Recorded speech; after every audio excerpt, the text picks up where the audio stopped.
اسی طریقے سے ایک جو میں نے مشاہدہ کیا ہے، اگر ماں باپ اپنی زندگی میں سب کچھ اپنی اولاد کو دے دیں،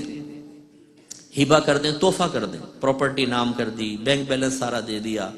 اور بڑے بھولے پن میں کہہ بھی دیتے ہیں بیٹا اب تو ہمارے پاس کچھ بھی نہیں ہے، جو تھا تمہیں دے دیا،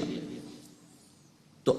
غیر محسوس طریقے سے طبیعت بدلتی ہے، غیر محسوس طریقے سے۔ پہلے ابا جان کی اگر آمدنی کہیں سے آتی ہے، ان کو پینشن وغیرہ ملتی ہے، مکان کرائے پہ چڑھے ہوئے ہیں، دیگر پراپرٹیز ہیں، تو لہجے میں نرمی ہوگی، ابا جان، بھابیاں، بیوی بھی آ کے خدمت، ابو چائے پینی ہے تو بتائیے، بڑی خدمت ہے۔ اور جہاں ابو نے اپنا سارا سرمایہ دیا، اب ابو بول رہا بیٹی بہو چائے تو پلا دو، ارے بولتے رہتے ہیں یہ کیونکہ سارا تو ہاتھ میں آ گیا۔ پھر بیٹا چڑچڑے پن میں مبتلا ہوتا ہے، ابا آپ تو پیچھے پڑ جاتے ہیں، امی آپ تو پیچھے پڑ جاتے ہیں۔ اس لیے ہم اکثر جب والدین مجھ سے پوچھتے ہیں کہ مفتی صاحب ہم اپنے اولاد کو زندگی میں دینا چاہتے ہیں، دے دیں، تو میں کہتا ہوں ضرور دیں، لیکن اپنا حصہ بچا کر رکھیں،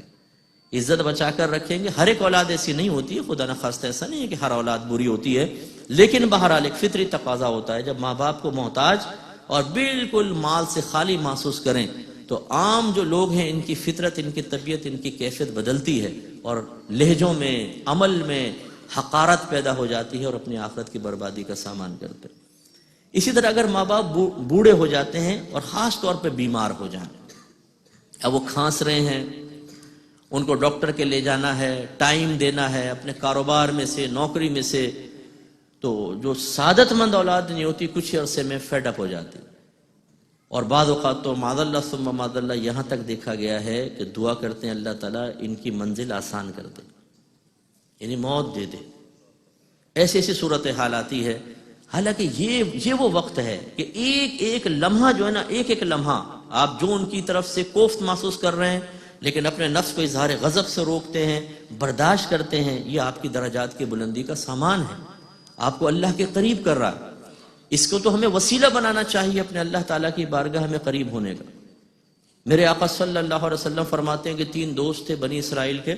وہ کہیں سفر پہ روانہ ہوئے تو بارش شروع ہو گئی، ایک غار میں گھس گئے۔ اچانک وہ غار ایک بڑی چٹان تھی، غار کے دروازے کے آ کے گر گئی،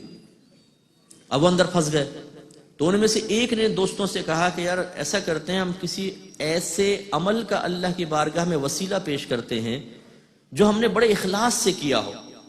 ہو سکتا ہے اللہ تعالیٰ اس کی برکت سے ہمیں نجات دے دے۔ تو 2 نے جو پیش کیا وہ تو کچھ بھی کیا، ایک جو ہے وہ میں آپ کو عرض کرتا ہوں، اس نے کہا کہ یا رب کریم تو جانتا ہے کہ میں شام کو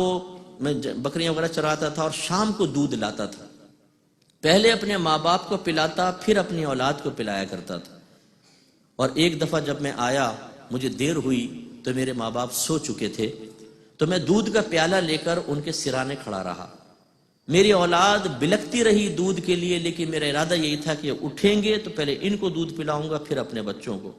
اور میں ساری رات وہ پیالہ لے کر ان کے بستر کے پاس کھڑا رہا۔ صبح جب وہ جاگے تو پہلے ان کو دودھ پلایا پھر اپنے گھر والوں کو دودھ پلایا۔ اگر میری یہ خدمت تیری بارگاہ میں مقبول ہے تو اس چٹان کو ہٹا دے۔ رحمت کونین صلی اللہ علیہ وسلم ارشاد فرماتے ہیں کہ چٹان ایک طرف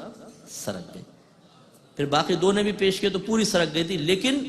یہ عمل بہت ہی مقبول عمل ہے کہ انسان اپنے ماں باپ کی طرف سے تکلیفیں برداشت کرے، خاص طور پہ ایسے نوجوان جو یہاں تشریف فرما ہیں کہ